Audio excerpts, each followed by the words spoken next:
ఓం శాంతి. ఈరోజు Murali date 14 June 2025. బాబా చెప్తున్నారు, మధురమైన పిల్లలు, మీకిప్పుడు జ్ఞానం 3వ నేత్రం లభించింది. అందువల్ల ఇప్పుడు మీ కనులు ఎవరి వైపు ఆకర్షితం అవ్వరాదు. ప్రశ్న: ఎవరికైతే పాత ప్రపంచంపై బేహద్ వైరాగ్యం ఉంటుందో వారి గుర్తులు ఏవి? జవాబు: వారు తమ సర్వస్వాన్ని తండ్రికి అర్పిస్తారు.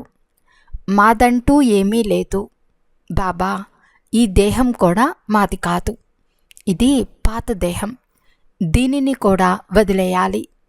వారి మోహం అందరి నుండి దూరమవుతూ వస్తుంది, నిర్మోహులుగా అవుతారు.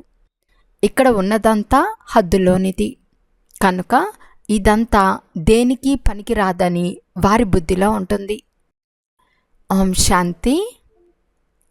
తండ్రి తన పిల్లలకు బ్రహ్మాండము మరియు సృష్టి చక్రం ఆది మధ్య అంతంలా జ్ఞానాన్ని వినిపిస్తున్నారు.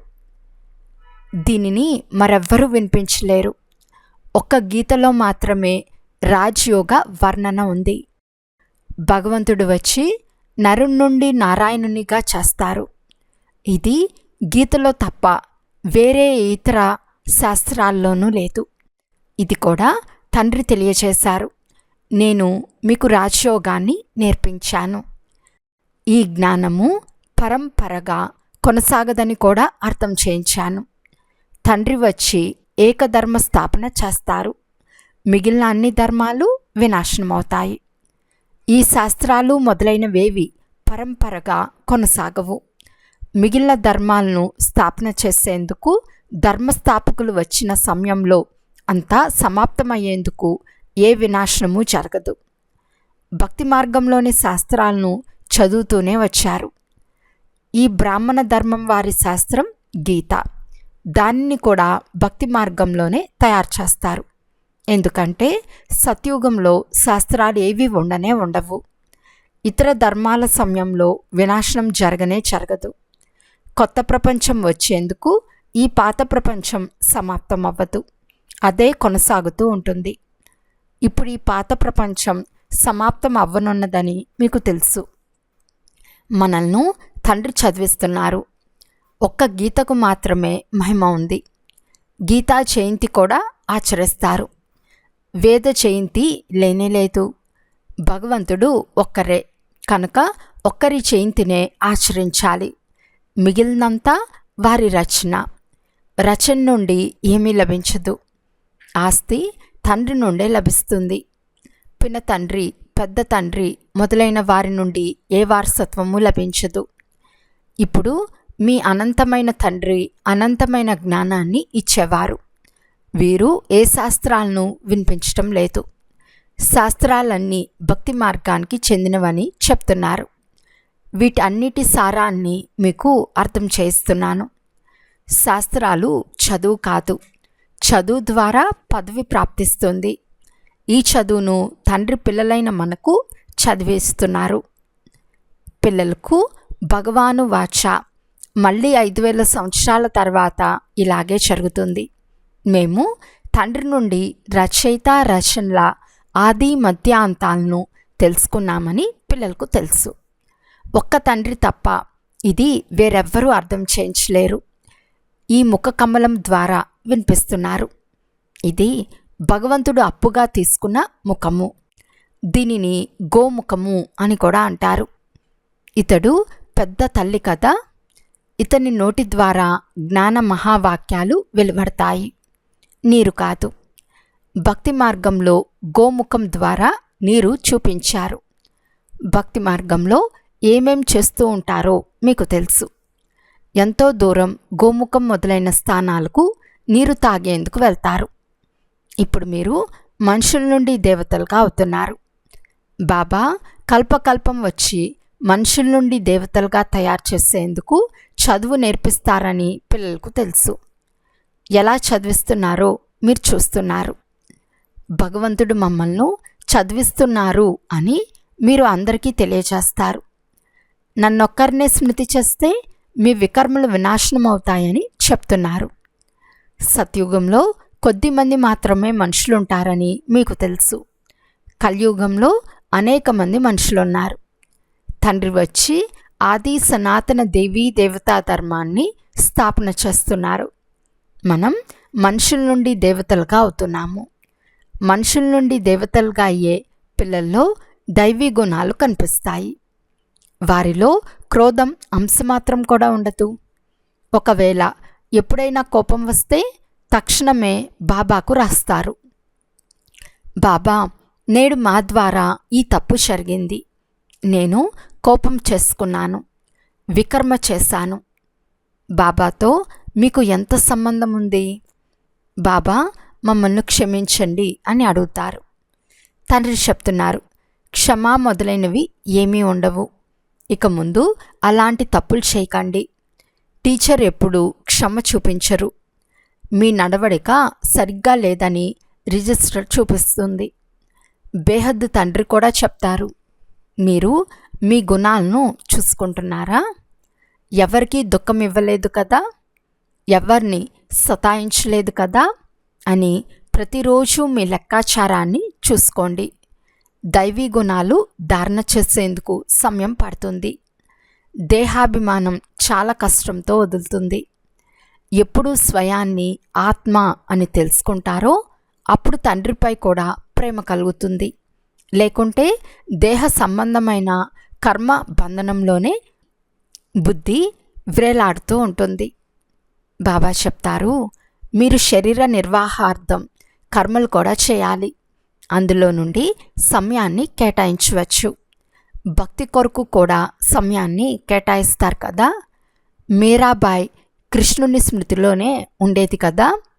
పునర్జన్మేమో ఇక్కడే తీసుకుంటూ వచ్చింది. ఇప్పుడు మీకు ఈ ప్రపంచంపై వైరాగ్యం కలుగుతుంది. ఈ పాత ప్రపంచంలో మళ్ళీ పునర్జన్మ తీసుకుంటారని మీకు తెలుసు. అసలు ఈ ప్రపంచమే అంతమైపోతుంది. ఈ విషయాలన్నీ మీ బుద్ధిలో ఉన్నాయి. ఎలాగైతే బాబాలో జ్ఞానం ఉందో అలా పిల్లల్లో కూడా జ్ఞానం ఉంది. ఈ సృష్టి చక్రం ఇంకెవ్వరి బుద్ధిలోనూ లేదు. ఉన్నతో ఉన్నతుడు పతిత పావనుడు తండ్రి ఒక్కరే. వారే మమ్మల్ని చదివిస్తున్నారని ఎవరి బుద్ధిలో ఉందో వారు కూడా నెంబర్ వారుగా ఉన్నారు. ఇది కూడా మీకు మాత్రమే తెలుసు. మీ బుద్ధిలో మొత్తం 84 జన్మల చక్రం ఉంది. ఈ నరకంలో ఇది అంతిమ జన్మ అనే స్మృతి కూడా ఉంది. దీనిని రౌరవ నరకము అని అంటారు. ఇందులో చాలా మురికి ఉంది. అందువలన సన్యాసులు ఇల్లు వాకిళ్ళు సంసారాన్ని వదిలి వెళ్ళిపోతారు. అది శారీరక విషయం. మీరు బుద్ధి ద్వారా సన్యసిస్తారు. ఎందుకంటే మనం ఇప్పుడు వాపస్ వెళ్ళాలని మీకు తెలుసు. అందరినీ మర్చిపోవలసి వస్తుంది. ఈ పాత చీచీ ప్రపంచం సమాప్తమైపోతుంది. ఇల్లు పాతదై కొత్తది తయారవుతున్నప్పుడు ఈ ఇల్లు పడిపోతుందని మనసులో ఉంటుంది కదా. ఇప్పుడు పిల్లలైన మీరు చదువుతున్నారు కదా. నూతన ప్రపంచ స్థాపన జరుగుతూ ఉందని మీకు తెలుసు. ఇక కొద్ది సమయం మాత్రమే మిగిలి ఉంది. చాలామంది పిల్లలు వచ్చి చదువుకుంటారు. కొత్త ఇల్లు ఇప్పుడు తయారవుతూ ఉంది. పాతది కూలిపోతూ ఉంటుంది. ఇక కొద్ది రోజులు మాత్రమే ఉన్నాయి. మీ బుద్ధిలో ఈ అనంతమైన విషయాలు ఉన్నాయి. ఇప్పుడు ఈ పాత ప్రపంచంపై మీకు మనసు ఉండదు. చివరిలో ఇవేవీ పనికిరావు. మనం ఇక్కడి నుండి వెళ్ళాలనుకుంటున్నాము. తండ్రి కూడా పాత ప్రపంచంపై మనసును ఉంచుకోరాదని చెప్తారు.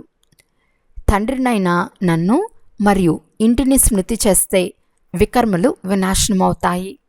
స్మృతి చేయకుంటే శిక్షలు చాలా అనుభవిస్తారు. పదవి కూడా భ్రష్టమైపోతుంది. 84 జన్మలు అనుభవించానని ఆత్మకు స్మృతి కలిగింది. ఇప్పుడు తండ్రిని స్మృతి చేయాలి. అప్పుడే వికర్మలు వినాశనమవుతాయి. తండ్రి మతంను అనుసరించాలి. అప్పుడే శ్రేష్ఠ జీవనం తయారవుతుంది. తండ్రి అత్యంత ఉన్నతులు. ఇది కూడా మీకు మాత్రమే తెలుసు. తండ్రి బాగా స్మృతిని ఇప్పిస్తున్నారు. ఆ బేహద్దు తండ్రే జ్ఞానసాగర్లు. వారే వచ్చి చదివిస్తారు. తండ్రి చెప్తారు, ఈ చదువును కూడా చదువుకోండి, శారీర నిర్వాహార్థం అన్ని పనులు కూడా చేయండి, కానీ నిమిత్తంగా ఉండండి. ఏ పిల్లలకు పాత ప్రపంచంపై అనంతమైన వైరాగ్యం ఉంటుందో వారు తమ సర్వస్వాన్ని తండ్రికి అర్పణ చేస్తారు. మాదేమీ లేదు బాబా, ఈ దేహం కూడా మాది కాదు అని తండ్రికి చెప్తారు. ఇది పాత దేహం, దీన్ని కూడా వదిలేయాలి. అన్నిటి నుండి మోహం దూరం అవుతూ ఉంటుంది. నిర్మోహులుగా అవ్వాలి. ఇది బేహద్ వైరాగ్యం, అది హద్దులోని వైరాగ్యం. మేము స్వర్గానికి వెళ్ళి మా భవనాలు తయారు చేసుకుంటామని మీ బుద్ధిలో ఉంటుంది. ఇక్కడిది ఏది పనికిరాదు, ఎందుకంటే ఇదంతా హద్దులోనిది. మీరిప్పుడు హద్దును వదిలి బేహద్దులోకి వెళ్తారు. మీ బుద్ధిలో ఈ అనంతమైన జ్ఞానమే ఉండాలి. ఇప్పుడు వేరెవ్వరి వైపు మీ కళ్ళు ఆకర్షితమవ్వవు. ఇప్పుడు మనం మన ఇంటికి వెళ్ళాలి. కల్పకల్పం తండ్రి వచ్చి మనల్ని చదివించి తర్వాత జతలో తీసుకెళ్తారు. మీకు ఇదేమీ కొత్త చదువు కాదు. కల్పకల్పం చదువుతామని మీకు తెలుసు. మీలో కూడా నెంబర్ వారుగా ఉన్నారు. పూర్తి ప్రపంచంలో అనేక మంది మనుషులు ఉన్నారు, కానీ మీకు మాత్రమే తెలుసు. నెమ్మది నెమ్మదిగా ఈ బ్రాహ్మణుల వృక్షం వృద్ధి చెందుతూ ఉంటుంది. డ్రామా ప్లాన్ అనుసారం స్థాపన జరగాలి. మనది ఆత్మీక ప్రభుత్వం అని పిల్లలకు తెలుసు. మేము దివ్య దృష్టి ద్వారా కొత్త ప్రపంచాన్ని చూస్తాము. మనము అక్కడికే వెళ్ళాలి. భగవంతుడు కూడా ఒక్కరే, చదివించేవారు కూడా వారే. రాజయోగాన్ని ఆ తండ్రే నేర్పించారు. ఆ సమయంలో యుద్ధం కూడా జరిగింది. అనేక ధర్మాల వినాశనం, ఏకధర్మ స్థాపన జరిగింది. మీరు కూడా అప్పటి వారే. కల్పకల్పం మీరే చదువుతూ వచ్చారు, వారసత్వం తీసుకుంటూ వచ్చారు. ప్రతి ఒక్కరూ తమ పురుషార్థం చేయాలి. ఇది అనంతమైన చదువు. ఈ శిక్షణను మనుషుమాతృలెవ్వరూ ఇవ్వలేరు. తండ్రి శ్యామం అంటే ఏమిటో, సుందరం అంటే ఏమిటో ఆ రహస్యాన్ని కూడా అర్థం చేయించారు. ఇప్పుడు మనం సుందరంగా అవుతున్నామని మీకు కూడా తెలుసు. ఇంతకుముందు శ్యామంగా ఉండేవారం. కృష్ణుడు ఒక్కడే ఉండడు కదా, వారితో పాటుగా పూర్తి రాజధాని ఉండేది కదా. మేము నరకవాసుల నుండి స్వర్గవాసులుగా అవుతున్నామని ఇప్పుడు మీకు తెలుసు. ఇప్పుడు మీకు ఈ నరకంపై తిరస్కార భావం వస్తుంది. మీరిప్పుడు పురుషోత్తమ సంగం యుగంలోకి వచ్చేశారు. ఇంతమంది వచ్చారు. వీరిలో కూడా కల్పకృతం ఎవరు వచ్చారో వారే వస్తారు. సంగం యుగంను కూడా బాగా స్మృతి చేయాలి. మనం పురుషోత్తములుగా అనగా మనుషుల నుండి దేవతలుగా అవుతున్నాము. మనుషులకు నరకం అంటే ఏమిటో, స్వర్గం అంటే ఏమిటో కూడా తెలియదు. అంతా ఇక్కడే ఉందని అంటారు. ఎవరు సుఖంగా ఉంటారో వారు స్వర్గంలో ఉన్నారని, ఎవరు దుఃఖీలుగా ఉంటారో వారు నరకంలో ఉన్నారని అంటారు. అనేక మతములున్నాయి కదా, ఒక్క ఇంట్లోనే అనేక మతములు అయిపోతాయి. పిల్లలు మొదలైన వారిపై మోహం ఉంటుంది, అది తెగిపోదు. మోహవశమైనందున మేము ఇలా ఉన్నామని కొంచెం కూడా అర్థం చేసుకోరు. పిల్లలకు వివాహం చేయవచ్చా అని అడుగుతారు, కానీ పిల్లలకు ఈ చట్టం కూడా తెలియచేయబడుతుంది.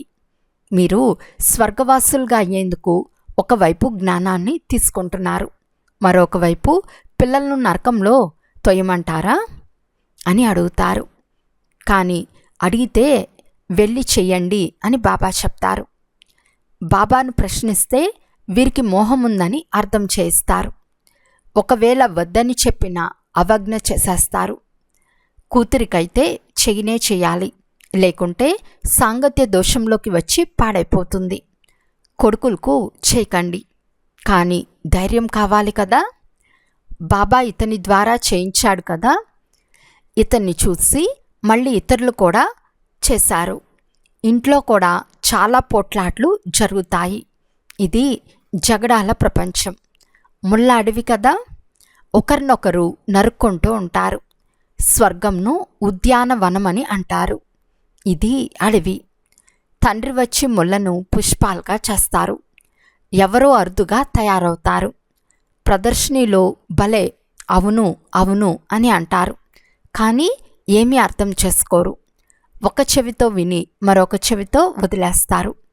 రాజధాని స్థాపన చేసేందుకు సమయం పడుతుంది కదా. మనుషులు తమను తాము ముల్లగా భావించరు.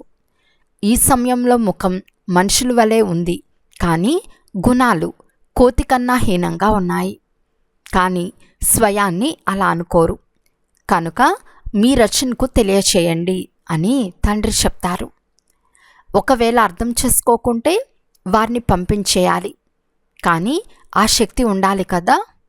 మోహం అనే పురుగు వారిలో ఎలా ఉంటుంది అంటే దాన్ని తొలగించేందుకు సాధ్యం కాదు. ఇక్కడ నిర్మోహులుగా అవ్వాలి. నాకు ఒక్కరు తప్ప వేరెవ్వరూ లేరు. ఇప్పుడు తీసుకెళ్లేందుకు తండ్రి వచ్చారు. పావనంగా అవ్వాలి, లేకుంటే చాలా శిక్షలు అనుభవించాలి. పదవి కూడా భ్రష్టమైపోతుంది. ఇప్పుడు స్వయాన్ని సతోప్రధానంగా చేసుకునే తపన ఉంది. శివాలయానికి వెళ్ళి మీరు అర్థం చేయించగలరు. భగవంతుడు భారతదేశాన్ని స్వర్గానికి అధికారిగా చేశారు. ఇప్పుడు మళ్ళీ స్వర్గంగా చేస్తున్నారు. కేవలం నన్నొక్కరినే స్మృతి చేయండి. అచ్చా, మధురాతి మధురమైన అపురూపమైన పిల్లలకు మాతాపిత బాప్దాదాల ప్రియ స్మృతులు మరియు గుడ్ మార్నింగ్. ఆత్మిక పిల్లలకు ఆత్మిక తండ్రి నమస్తే. ఆత్మిక తండ్రికి ఆత్మిక పిల్లల యొక్క ప్రియ స్మృతులు మరియు నమస్తే నమస్తే నమస్తే. ధారణ కొరకు ముఖ్య సారము. ఫస్ట్ పాయింట్, ఈ పాత ప్రపంచంపై అనంతమైన వైరాగ్యం గలవారికాయి మీ సర్వస్వాన్ని అర్పణ చేయాలి. నాదంటూ ఏమీ లేదు, ఈ దేహం కూడా నాది కాదని భావించాలి. దీనిపై మోహాన్ని వదిలి నిర్మోహులుగా అవ్వాలి. సెకండ్ పాయింట్, రిజిస్టర్లో మర్చపడే ఏ తప్పు ఎప్పుడూ చేరాదు. సర్వదైవీ గుణాలను ధారణ చేయాలి. ఆంతరికంలో క్రోధం యొక్క అంశం కొంచెం కూడా ఉండరాదు.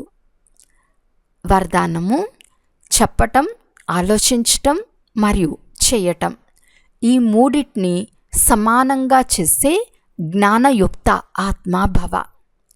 ఇప్పుడు వానప్రస్థ స్థితిలోకి వెళ్ళే సమయం సమీపంగా వస్తూ ఉంది. అందువలన బలహీనతల యొక్క నాదిని లేక వ్యర్థం యొక్క ఆటను సమాప్తం చేసి చెప్పటం, ఆలోచించటం మరియు చేయటాన్ని సమానంగా చేయండి. అప్పుడు జ్ఞానస్వరూపులు అని అంటారు. ఎవరైతే ఇటువంటి జ్ఞానస్వరూప జ్ఞానయుక్త ఆత్మలుగా ఉంటారో వారి ప్రతి కర్మ, సంస్కారం, గుణం మరియు కర్తవ్యం సమర్థుడైన తండ్రి సమానంగా ఉంటుంది. వారు ఎప్పుడూ వ్యర్థం యొక్క విచిత్రమైన ఆట ఆడరు. సదా పరమాత్మను మిలనం చేసే ఆటలో బిజీగా ఉంటారు. ఒక్క తండ్రితోనే మిలనం జరుపుకుంటారు. అంతేకాక ఇతరులను తండ్రి సమానంగా తయారు చేస్తారు. స్లోగన్: సేవల యొక్క ఉమ్మంగం చిన్న చిన్న జబ్బులను మాయం చేసేస్తుంది. అవ్యక్త సూచన: ఆత్మిక స్థితిలో ఉండే అభ్యాసం చేయండి. అంతర్ముఖులుగా అవ్వండి. అంతర్ముఖులు అనగా నోరు మరియు మనసును మౌనంగా ఉంచేవారు. ప్రపంచంలోని వారు కూడా నోటి యొక్క మౌనంను ఉంచుకుంటారు. కానీ ఇక్కడ వ్యర్థ సంకల్పాల నుండి మనస మౌనం ఉండాలి. ఎలాగైతే ట్రాఫిక్ కంట్రోల్ చేసినప్పుడు వ్యర్థం యొక్క ట్రాఫిక్ను కంట్రోల్ చేస్తారో అలా మధ్య మధ్యలో ఒకరోజు మనసులో వ్యర్థం యొక్క ట్రాఫిక్ను కంట్రోల్ చేయండి. అచ్చా, ఓం శాంతి.